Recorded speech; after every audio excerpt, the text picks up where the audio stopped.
Bismillahirrahmanirrahim. Assalamualaikum warahmatullahi wabarakatuh. Tuan-tuan dan puan-puan yang dirahmati Allah sekalian, hari ini kita akan sambung lagi pengajian kita. Kita akan sambung pengajian tentang at-tawabi'.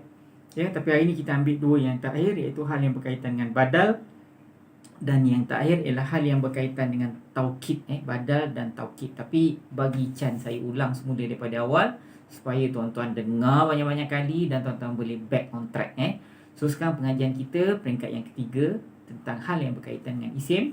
Pada peringkat ketiga saya jelaskan isim terbagi kepada dua jenis. Betul kan? Satu yang mabni, satu yang mu'rab, mabni dan mu'rab. Tuan-tuan sekarang ni sepatutnya dah boleh sebut mabni dan mu'rab dan terus tahu apa makna mabni dan mu'rab tahu. Tapi saya jelaskan juga supaya tuan-tuan walaupun dah tahu dengar lagi supaya tuan-tuan tak lupa. So peringkat ketiga isim ni kita jelaskan isim ada dua jenis, satu yang mabni, satu yang mu'rab. Semua isim-isim yang mabni ialah isim yang ada gelaran dan fungsi. Ingat isim yang ada gelaran dan fungsi dia mabni. Tapi sebenarnya tuan-tuan ada beberapa kalimat isim yang ada gelaran dan fungsi ni dia tidak mabni. Kadang-kadang dia boleh ikut haraf jar, dia boleh jadi baris bawah. Biasanya itu semua yang isim zaraf tuan-tuan isim zaraf. Macam tahta, tahti. Tahta tu maknanya di bawah, di atas. Kadang-kadang kalau ada fi, kemudian zaraf tu dia akan ikut baris bawah. Tapi selain daripada isim zaraf, semuanya adalah mabni. Kecuali isim zaraf. Maknanya kalau saya nak kata semua isim yang ada gelaran dan fungsi adalah mabni, sebenarnya tak tepat. Ada beberapa yang boleh ikut. So antaranya ialah isim zaraf. Isim zaraf tempat. Baik, isim zaraf tempat di depan, di tepi ataupun di atas, tahta ataupun di bawah tu tahti, kalau di atas tu khalfa atau fauqa. Baik, tuan-tuan dan puan-puan yang dirahmati Allah sekalian, isim terbagi kepada dua jenis, satu isim yang mabni, satu lagi isim yang mu'rab. So kalau isim yang mu'rab artinya isim yang boleh tuan-tuan ubahkan baris hujung dia bergantung atas kedudukan dia dekat dalam ayat tu lah. So perubahan boleh terjadi kepada tiga jenis. Yang pertama dia boleh marfu', yang kedua dia boleh mansub, yang ketiga dia boleh majrur. Betul kan? So sebab marfu' saya dah jelaskan, tanda marfu' saya dah jelaskan, dan penyebab dia ada 6 pun saya dah jelaskan. Kemudian tanda mansub pun saya dah jelaskan, dan penyebab mansub ada 11 pun saya dah jelaskan. Kemudian majrur, tanda-tanda majrur saya dah jelaskan, penyebab majrur pun saya dah jelaskan. Jadi kita sekarang ni kita fokus kepada hal yang berkaitan dengan at-tawabi'. Sekali lagi saya jelaskan, at-tawabi' maknanya kalimat tu kalimat isim. Dia isim biasa, Tapi tuan-tuan boleh tengoklah baris dia berubah. Tapi baris hujung dia tu bukan dia punya pangkat dia, bukan pangkat dia yang tersendiri. Sebaliknya dia dapat pangkat tersebut, dia follow orang lain punya pangkat. Kalau dia punya bos dia, katalah zat dengan sifat, kalau zat tu baris atas, sifat pun follow baris atas. Jadi zat tu, sifat tu dia bukan asal di baris atas, dia ni sebenarnya follow baris orang lain. Kita kata zat marfu', tak, zat bukan marfu'. Zat mansub, tak. Zat majrur, tak. Sifat marfu'. Sifat tu mesti kena marfu', tak. Sifat mesti kena mansub, tak. Sifat mesti kena majrur, tak.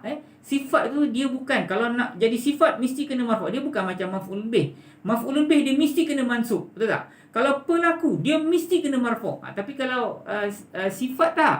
Sifat dia mesti kena marfu', salah. Sifat ni dia follow baris zat dia. Begitu juga dengan ataf dan maktuf. Ataf dan maktuf, maknanya yang follow tu ataf dan maktuf ni dia mesti kena apa kita panggil, dia punya maktuf tu dia kena follow baris ataf dia.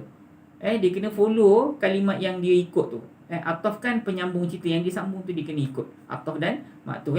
Begitu juga hari ni kita akan bahaskan badal dengan mabdal. Badal ni maknanya ialah tukaran sebanding. Dia kena follow apa baris yang ditukar tu. Hari ni kita akan guna surah Fatihah lah untuk badal.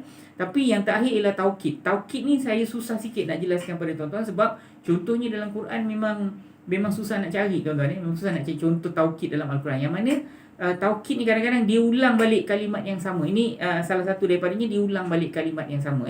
Kalau contoh lain lah, ini bukan dalam Al-Quran. Contohnya macam telah datang si Ahmad. Ahmad lah datang. Jadi Ahmad tu dia dua kali dia sebut kan. Jadi kali kedua tu dia akan follow Ahmad yang pertama tu. Sebab apa? Sebab dia merupakan taukid dia follow taukid yang pertama. Ataupun yang ni contoh ni banyak tuan-tuan tengok dalam buku nahwu ada sebut Ahmad dia datang, dirinya sendiri yang datang. Ahmad dia datang dengan diri dia sendiri. Maknanya dia tak suruh orang lain. Dia sendiri yang raja, dia datang dirinya sendiri. Jadi kalau dalam bahasa Arab Ja'a al-maliku nafsuhu. Nafsu tu kan diri kan.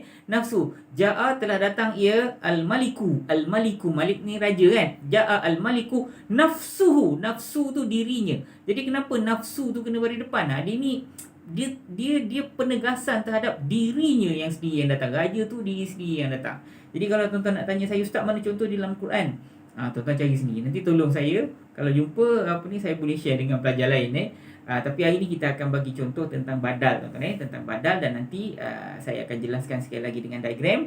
So mudah-mudahan penjelasan saya kali yang dah banyak kali kan kita jelaskan, mudah-mudahan dia akan melekat dan jadi ingatan pada tuan-tuan. So tuan-tuan ready? Jadi kita akan gunakan contoh badal tu dalam surah Fatihah sekali lagi. Kebetulan surah Fatihah ni banyak pula cerita, banyak pula kaedah badal digunakan.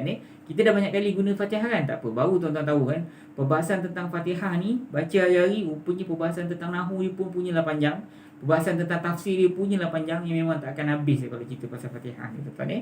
So tuan-tuan tunggu sekejap lagi kita bahaskan tentang isim peringkat ketiga, dan kita fokus pada at-tawabi' lagi hari ni, insya-Allah.